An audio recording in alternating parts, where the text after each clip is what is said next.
அலைக்கும் ரஹ்மத்துல்லாஹி வ பரகாத்துஹு. எல்லாரும் எப்படி இருக்கீங்க? நல்லா இருக்கீங்களா? பொதுவாக இறைவனுடைய வாக்கியத்தில் இக்ரா பிஸ்மி ரப்பிக்கல் லதி என்கின்ற ஆரம்பிக்கக்கூடிய இறைவசனம் ரொம்ப தெளிவானது. மனிதகுலம் எல்லாருக்குமாக பேசக்கூடிய ஒரு வசனம். இந்த உலகத்தில் யாரெல்லாம் மனிதர்களாக 6 அறிவுடைய மனிதர்களாக யாரெல்லாம் பிறக்கிறாங்களோ அவங்க எல்லாருமே வாசிப்பை நேசிக்க வேண்டும் என்ற ஒரு உள்நோக்கத்தை கொண்டிருக்கக்கூடிய ஒரு இறைவசனம் தான் இக்ரா பிஸ்மி ரப்பிக்கல் லதி என்று ஆரம்பிக்கக்கூடிய குர்ஆனினுடைய முதல் அத்தியாயம், இறக்கப்பட்ட வரிசையில் முதல் அத்தியாயம். அந்த அடிப்படையில் உலகத்தில் படைக்கப்பட்ட எல்லா மனிதனும் வாசிக்கணும், குறிப்பாக முக்மீன்கள் எல்லோருமே வாசிக்கணும். வாசிப்பு ஒரு மனிதனை தன்னுடைய தரத்திலிருந்து அடுத்தடுத்த கட்டத்தை நோக்கி நகர செய்யும். இது நம்ம எல்லாருமே அறிந்ததான். நான் இப்பொழுது என்ன புத்தகத்தை வாசிக்கிறேன் அப்படின்னா, சூஃபிசம் என்றால் என்ன அப்படிங்கிற ஒரு புத்தகம். மெல்லினம் என்கின்ற நிறுவனம் அந்த புத்தகத்தை வெளியிட்டிருக்கிறாங்க. நான் ரொம்ப காலமாக ஆன்மீகத்தை நோக்கி நம்முடைய பயணங்கள் இருந்தாலும் கூட ஒரு புதிய திசையில் ஆன்மீகத்தை அடையாளப்படுத்திய ஒரு அறிவுஜீவியாக இந்த புத்தகத்தினுடைய ஆசிரியர் நம்முடைய பார்வையில் படுறார்.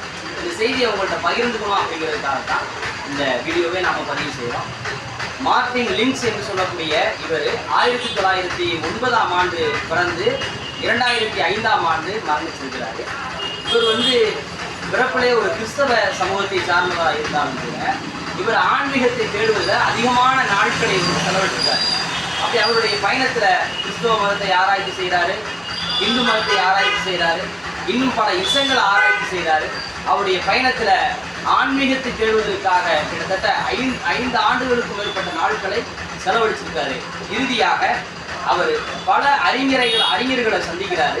அந்த அறிஞர்களுடைய வரிசையில் மிக முக்கியமானவர் ஷேக் அகமது அல் அலாவி என்று சொல்லக்கூடிய அறிஞர்.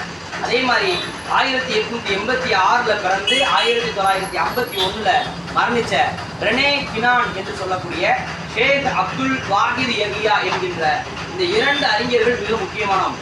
இந்த 2 பேரை சந்தித்ததுக்கு பின்னாடி இந்த 2 பேரில் ரெனே கினான் என்று சொல்லக்கூடிய அறிஞரை சந்தித்ததுக்கு பின்னாடி தான் இவருடைய சிந்தனையிலே ஒரு மிகப்பெரிய ஒரு மாற்றம் வருது.